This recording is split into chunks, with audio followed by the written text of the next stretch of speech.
Hello friend, जैसा कि आपको पता चल रहा है कि सुशांत के घर पर 8 जून को एक आईटी टीम यानी कि आईटी मास्टर्स की टीम पहुंची थी। और जहां पर उन्होंने क्या किया कि सुशांत के लैपटॉप से और सुशांत के मोबाइल से सारा डेटा लिया। आपको क्या लगता है कि क्या डेटा लिया होगा? क्या उनके फोटोग्राफ्स लिए होंगे? नहीं। सुशांत के पास ऐसे सबूत थे उनके मोबाइल में या उनके लैपटॉप में, ऐसे सबूत थे जो रिया ने उनके साथ शेयर किए होंगे या जो उनको पता चले होंगे और उन्होंने सेव करके रखे होंगे। और जैसा कि आप सबको पता है कि वो एक प्रेस कॉन्फ्रेंस करने वाले थे इन सब चीज़ों को सामने लाने के लिए। और आपने सिद्धार्थ पठानी का एक बयान जरूर सुना होगा जिसमें वो साफ बोल रहे हैं कि तुम वापस आ जाओ और हम कुछ और काम करेंगे। मैं एक्टिंग छोड़ दूंगा, बॉलीवुड छोड़ दूंगा। इसका मतलब क्या है दोस्तों, आप साफ समझ सकते हैं। इसका मतलब यही है कि उनको सारा सच पता चल चुका था और वो जान चुके थे कि अब उनका कैरियर बहुत लंबे समय तक बॉलीवुड में नहीं चलने वाला है और उनको जल्दी ही नीचे गिरा दिया जाएगा। इसके चलते सारा डेटा, अब देखिए क्या होता है कि 8 जून को रिया चक्रवर्ती छोड़ के क्यों जाती है। क्योंकि सुशांत को यहाँ पर पता चल जाता है कि उन्हें इतने दिनों से ड्रग्ड किया जा रहा है, उन्हें इतने दिनों से इतनी सारी ड्रग्स दी जा रही हैं, उनके खिलाफ साजिश रची जा रही है। और कहीं ना कहीं सुशांत ने कोई ना कोई बात फोन पर पढ़ ली होगी या कोई ना कोई रिया की चैट किसी के साथ देख ली होगी। जरूर उनको सब पता चल गया होगा कि ये सब मिले हुए हैं और अब मेरे साथ वही होने वाला है जो किसी के भी साथ हो सकता है और ये मुझे मारने वाले हैं। पर इससे भी बड़ी बात देखिए, जो दूसरी थ्योरी आ रही है एक माइनर गर्ल की, मैं उसके बारे में बाद में बात करूंगा क्योंकि वो अभी बहुत पुख्ता सबूत के साथ नहीं आई है। बहुत सारे यूट्यूबर्स उस पर बना रहे हैं, पर मुझे, आप जैसा कि जानते हैं कि मुझे कोई ना कोई अच्छा सबूत चाहिए होता है, मैं तभी कोई चीज़ बाहर लेके आता हूँ। अब बात करते हैं अगली 8 तारीख को रिया जाती है उनके घर, आईजी टीम भेजती है। आईजी टीम, आप ये सोचिए कि सब कुछ सुशांत के सामने कैसे होता रहा। सुशांत को ड्रग्ड किया गया या सुशांत को थ्रेट किया गया, सुशांत का हो सकता है गन पॉइंट पे रखा गया हो, क्योंकि उस समय सुशांत घर पर ही थे, रिया जा चुकी थी, मीतू दी नहीं आई थी तब तक। और सुशांत की आंखों के सामने ही वो सारा डेटा कलेक्ट करके ले गए। अब सुशांत के मन में बहुत डर बैठ गया कि अब उनको कुछ होने वाला है। और उसी रात क्या होता है, उसी रात दिशा सैलियन जो उनकी एक्स मैनेजर या मैनेजर होने वाली थी, उनकी डेथ हो जाती है, मिस्टीरियस डेथ। और वो सारा कुछ सच जान जाते हैं कि उनके साथ भी क्या होने वाला है या दिशा सैलियन के साथ क्या हुआ है। अब वो और घबरा जाते हैं। और आपने मीतू का ये बयान जरूर सुना होगा एक बार, जहां पर वो कह रहे हैं कि अब वो लोग मुझे नहीं छोड़ेंगे, वो लोग मुझे मार देंगे। सब कुछ पता था, मीतू के साथ सारी बातें शेयर की, सब कुछ पता था और मीतू ने किसी दबाव में आकर नहीं खोली ये बात। या बहुत प्रेशर, आप समझ सकते हैं कि कितना प्रेशर, जब मुंबई पुलिस पे इतना प्रेशर रह सकता है, हर किसी पे इतना प्रेशर रह सकता है, तो मीतू पर कितना प्रेशर रहा होगा, परिवार वालों पर कितना प्रेशर रहा होगा, ये आप सब कुछ समझ सकते हैं। तो मीतू को ये सारी बात पता थी।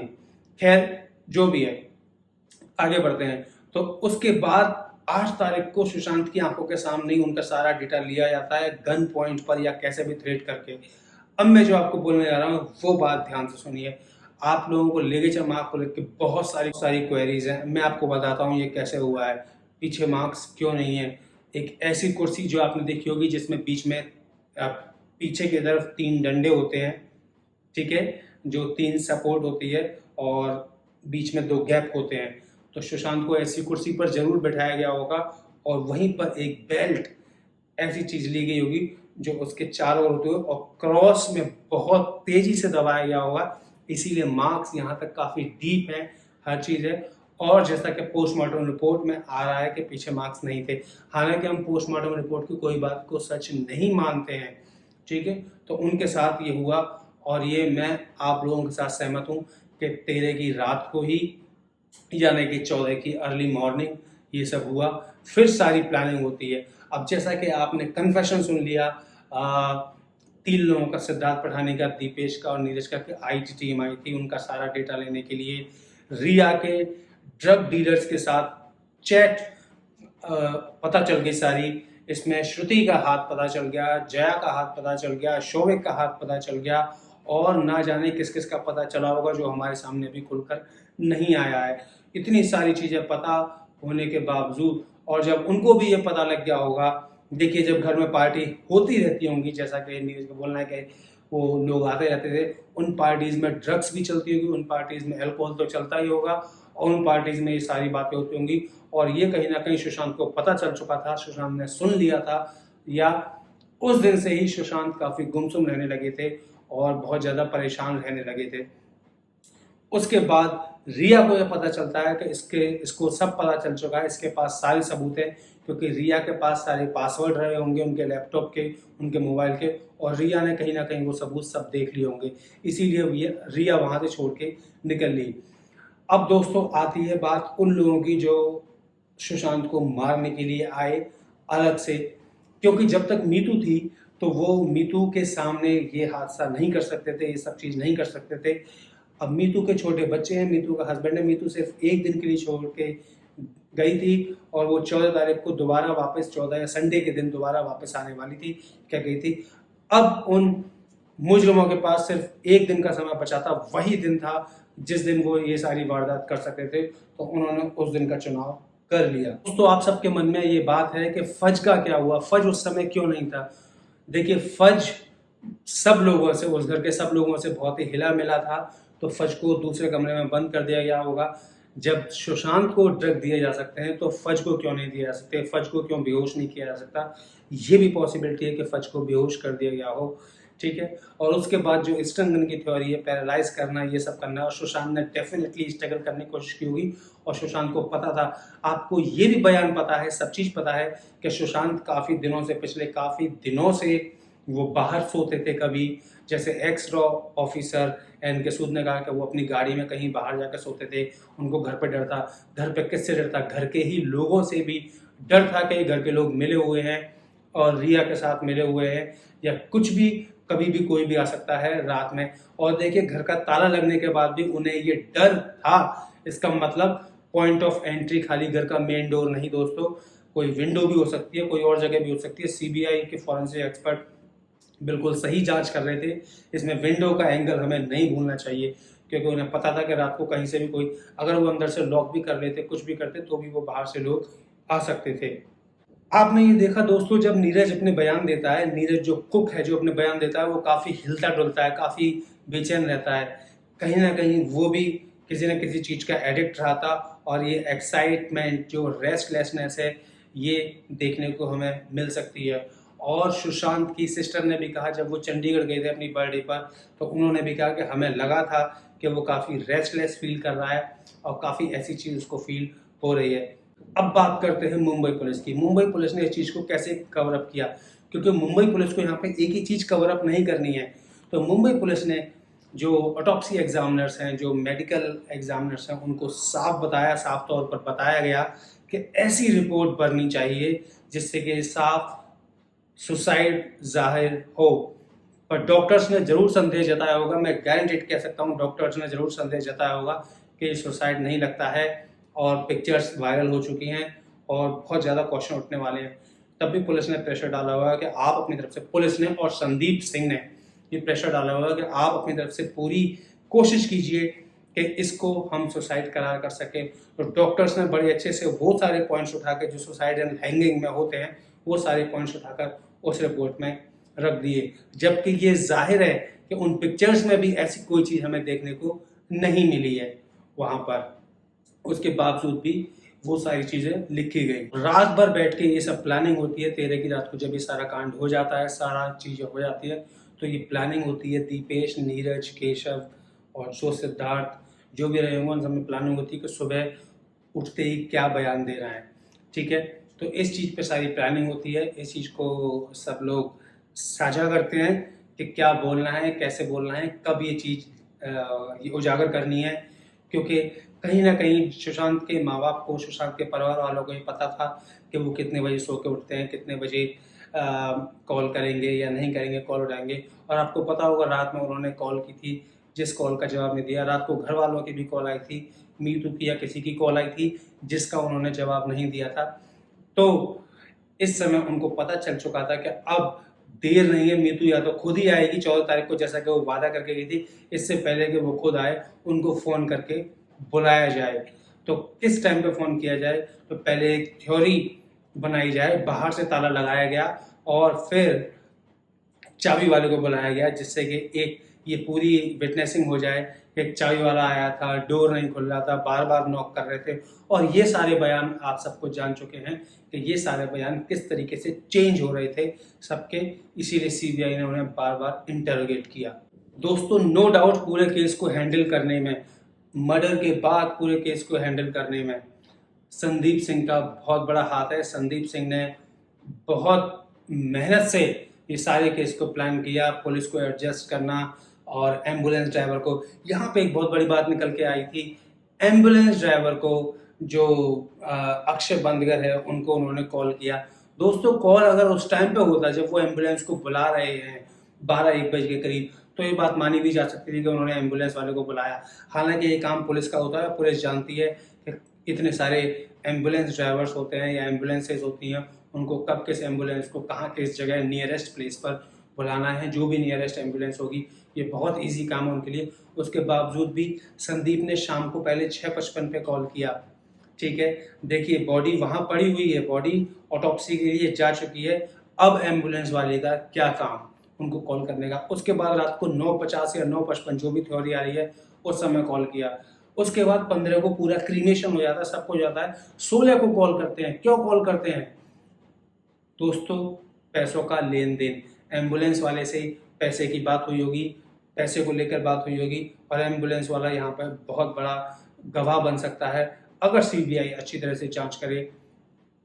और जरूर डेफिनेटली कितने पैसे दिए गए, कितने नहीं दिए गए। और चैट में, उस ड्रग वाली चैट में ये साबित आया है कि 17,000 रुपये नीरज को दे देना इस चीज़ के, अभी ये है। और आप लोग दोस्तों ये सोच रहे होंगे ना वो काले बैग में क्या ले जाया गया है, लैपटॉप वगैरह तो पहले ही जा चुके थे, बाकी बचे कुछ एविडेंसेस।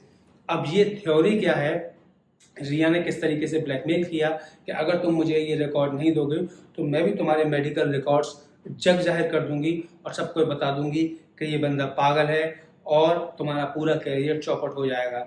ठीक है, यहाँ पर सुशांत वाकई में बहुत परेशान हो चुके थे और अब उनकी समझ में नहीं आ रहा था। और इसके साथ साथ जिस ड्रग की उन्हें आदत डाल दी गई थी, चाहे वो CBD हो जो कैनाबिडॉल ऑयल होता है, चाहे वो दूसरी ड्रग्स हों, उनकी आदत डाल दी गई थी। और अब सुशांत बहुत तड़प रहे थे, परेशान हो रहे थे उस ड्रग के लिए भी, या उनको खुद नहीं पता था कि उनके साथ क्या हो रहा है। और जैसा कि महेश भट्ट का कहना था कि अब तुम वहाँ से निकल लो, अब वो मरने वाला है या वो नहीं बचेगा, उनको ये पता था कि अब इस ड्रग का विड्रॉल सिम्टम्स आएगा और वो या तो खुद सुसाइड कर लेगा या फिर कुछ ना कुछ किसी को हार्म या खुद को हार्म कैसे भी करेगा। पर ऐसा नहीं हुआ दोस्तों। जब ऐसा बस नहीं चला तो उन्होंने खुद ये, क्योंकि डिप्रेशन की थ्योरी पहले ही वो बना चुके थे, पहले तय कर चुके थे दोस्तों, इसकी प्लानिंग 6-7 महीने पहले ही हो चुकी थी। और अब आपको पता चल रहा है कि रिया का ही लाया हुआ सैमुअल मिरांडा था, रिया का ही लाया हुआ बाकी लोग थे, सब कुछ। ये 2017 की एक चैट आई है जिसमें सैमुअल मिरांडा और रिया की बात चल रही है।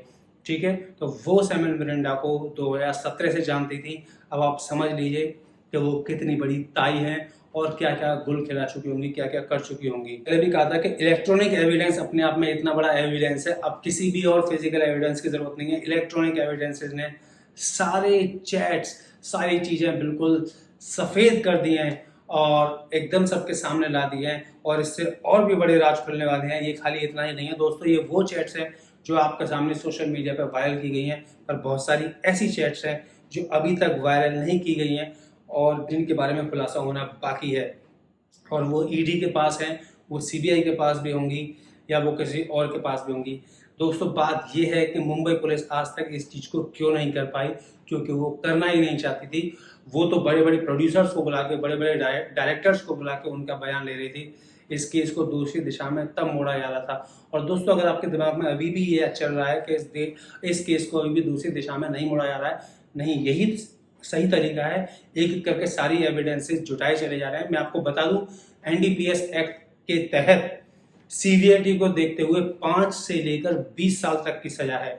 जो लॉयर्स देखते हैं वो जानते हैं, डिफरेंट इसमें क्लॉज लगे हुए हैं। 5 से लेकर 20 साल तक की सजा है।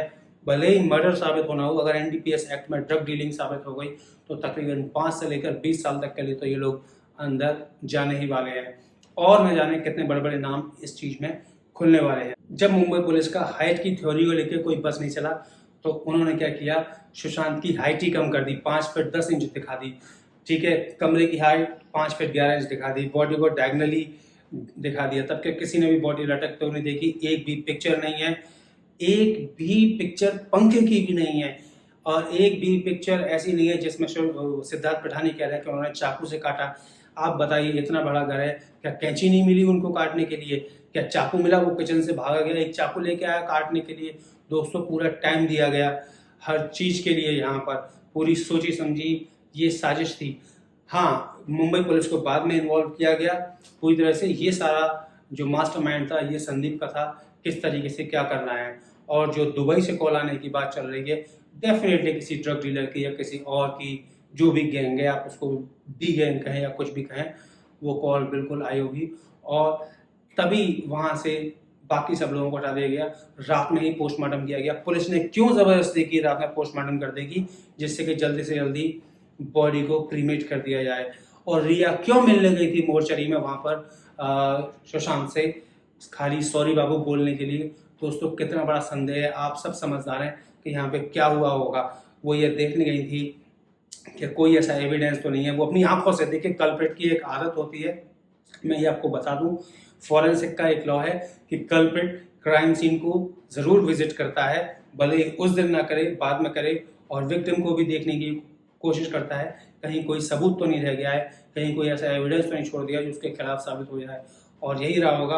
और चेस्ट पे हाथ रख के सॉरी बाबू बोलना, ये सब चीज़ें जो है इस बात को जाहिर करती हैं कि वो वहाँ देखने गई थी, कंफर्म करने गई थी कि सुशांत की ही बॉडी है और इस तरीके के मार्क हैं, किस तरीके के मार्क है, क्या साबित हो सकता है, क्या नहीं साबित हो सकता है, और ये किसी ने उनको सिखाकर भेजा होगा। और मैं यहाँ पर आपको एक चीज़ और बता दूं, रिया की भी नॉलेज बहुत तेज है। उन्होंने बहुत स्टडी की होगी सारी ड्रग्स पे, हर चीज़ पे, सबके सिम्टम्स पे, किसको कितना डोज देना है, कितने डोज में क्या इफेक्ट आएगा, ये सब चीज़ रिया को पता थी। और वो इस काम को अब से नहीं, तब बहुत टाइम से कर रही होंगी।